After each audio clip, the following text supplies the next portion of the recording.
दिल्ली में कोरोना मरीजों की मौत के बढ़ते आंकड़े चिंता बढ़ा रहे हैं। 24 घंटे में दिल्ली में कोरोना से 395 लोगों की मौत हो गई, जो राजधानी में एक दिन में कोरोना से मौत का सबसे बड़ा आंकड़ा है। दिल्ली में बीते 24 घंटे में कोरोना के 24,235 नए केस सामने आए हैं। दिल्ली में कोरोना संक्रमण की दर 32% से भी ज्यादा है। महाराष्ट्र में कोरोना का कहर कम होने का नाम नहीं ले रहा है। महाराष्ट्र में 66,000 से ज्यादा कोरोना के नए केस आए हैं, जबकि कोरोना के चलते प्रदेश में 771 लोगों की मौत हो गई।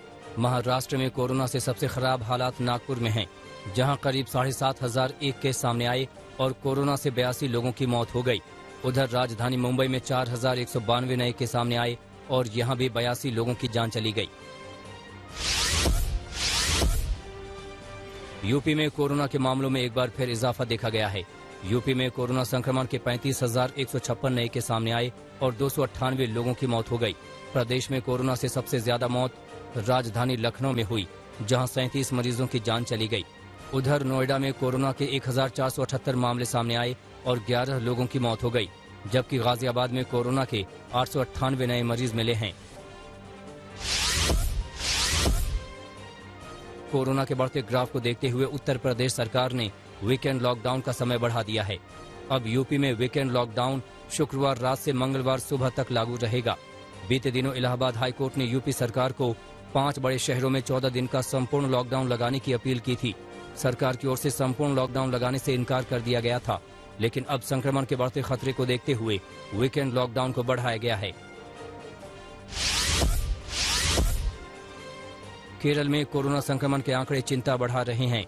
बीते 24 घंटे में केरल में कोरोना के 38,607 नए केस आए और 48 संक्रमितों की मौत हो गई। कोरोना संक्रमण को रोकने के लिए राज्य में कई प्रतिबंध लगाए गए हैं। अब 4 से 9 मई के बीच केरल में बेहद सख्त पाबंदियां लागू करने का ऐलान किया गया है। इस बीच केरल सरकार ने राज्य में कोरोना के RT-PCR टेस्ट का दाम 500 रुपए कर दिया है। अभी केरल में प्राइवेट लैब कोरोना टेस्ट के लिए 1,700 रुपए ले रहे हैं।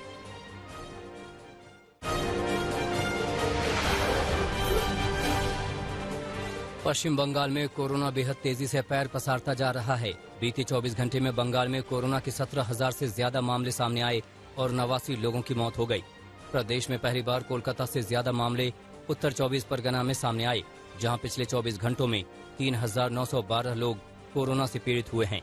वहीं कोलकाता में एक दिन में 3,901 लोग कोरोना संक्रमित हुए हैं। बंगाल में 53,000 के आसपास टेस्ट हुए हैं, यानी टेस्ट में हर तीसरा व्यक्ति कोरोना पॉजिटिव पाया जा रहा है। गुजरात में बीते 24 घंटे में कोरोना के 14,327 मामले सामने आए, जबकि कोरोना से 180 लोगों की मौत हो गई।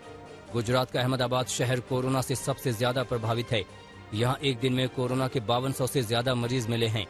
सूरत में 1800, जबकि राजकोट और वडोदरा में 6 से अधिक नए कोरोना मरीज मिले हैं। कर्नाटक में कोरोना का कहर बढ़ता जा रहा है। 24 घंटे में कर्नाटक में कोरोना संक्रमण के 35,000 से अधिक केस आए हैं, जबकि कोरोना के चलते 270 मरीजों की जान चली गई। राजधानी बेंगलुरु में सबसे ज्यादा 20,000 के करीब केस आए हैं। कोरोना के बढ़ते मामलों को देखते हुए प्रदेश में 14 दिनों का कर्फ्यू लागू किया गया है, लेकिन उसका ज्यादा असर होता दिखाई नहीं दे रहा है। उत्तराखंड में एक दिन में कोरोना संक्रमितों का आंकड़ा 6,000 के पार पहुंच गया। बीते 24 घंटे में उत्तराखंड में कोरोना के 6,251 नए मामले सामने आए हैं, जबकि कोरोना के चलते 85 लोगों की मौत हो गई। उत्तराखंड में कोरोना के एक्टिव केस 48,000 से ज्यादा हो गए हैं। कोरोना के खतरे को देखते हुए प्रदेश में 4 धाम यात्रा भी रद्द कर दी गई है। रेमडेसिवियर इंजेक्शन की कालाबाजारी करते पकड़े गए सूरत के 2 डॉक्टरों को कोर्ट ने 15 दिनों तक कोविड-19 हॉस्पिटल में काम करने की भी सजा सुनाई है। इसके साथ ही कोर्ट ने अस्पताल से दोनों डॉक्टरों का रिपोर्ट कार्ड देने का भी आदेश दिया है। कुछ दिन पहले सूरत के लाल गेट थाना पुलिस ने डॉक्टर हितेश डाभी और डॉक्टर साहिल चौधरी को रेमडेसिवियर इंजेक्शन की कालाबाजारी के आरोप में गिरफ्तार किया था।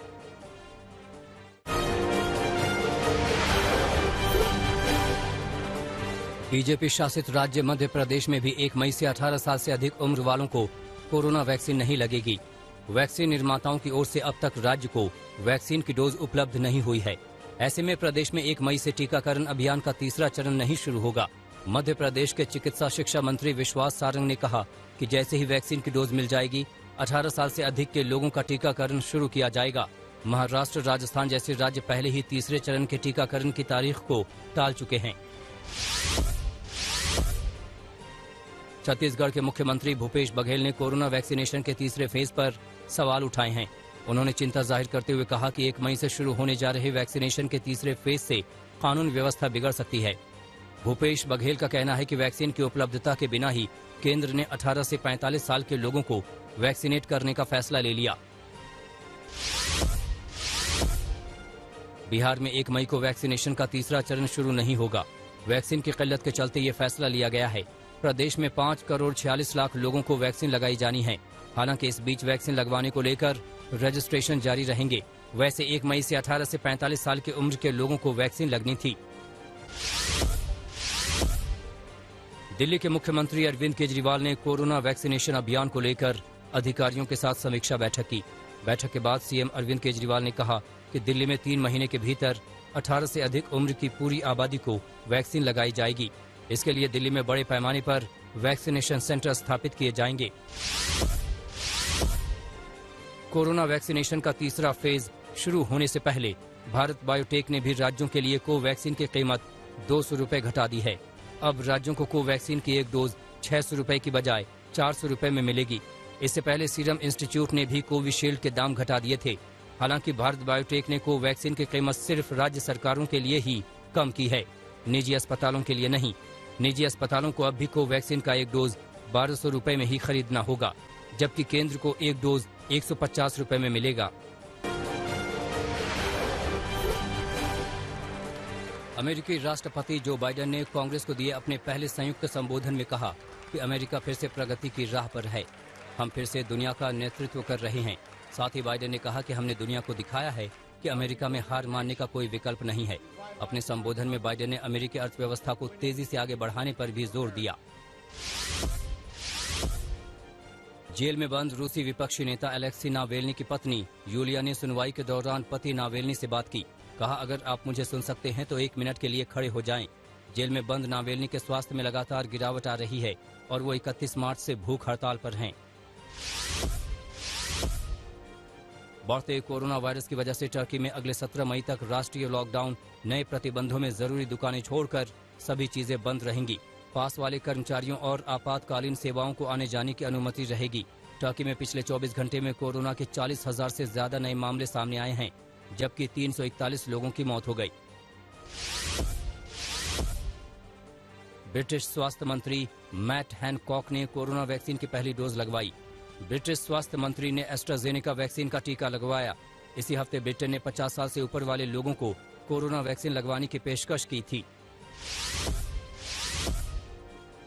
ओलंपिक के लिए टोक्यो जाने वाले 100 दक्षिण कोरियाई एथलीटों को कोरोना वैक्सीन का पहला टीका लगाया गया।